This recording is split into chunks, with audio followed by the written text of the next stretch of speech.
حضور فرماتے ہیں کہ جب انسان غافل ہوتا ہے تو شیطان اپنی تھوتنی، یہ تھوتنی جو ہے سور کے منہ کو کہتے ہیں تھوتنی، تو شیطان اپنی تھوتنی جو ہے وہ انسان کے دل پر لگا دیتا ہے اور پھونکے مارتا ہے. اس پھونکے مارنے سے جو سفلی جذبات ہیں، جو انسان کے اندر حیوانی تقاضے، وہ خوب اچھلتے ہیں، ان میں ایکسائٹمنٹ ہوتی ہے. لیکن جب اللہ کا ذکر موجود ہو دل میں، شیطان بھاگ جاتا ہے. تو دل غافل نہ ہو.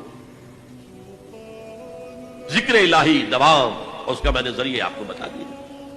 قرآن کی تلاوت سب سے بڑا ذکر، نماز سب سے جامع ذکر، اور اس کے بعد ادعیہ معصورہ اور اذکار مسنونہ، یہ دوام ذکر کا ذریعہ. ہر کام کے ساتھ آپ کپڑے پہن رہے ہیں، نئے کپڑے پہنے، دعا ہے.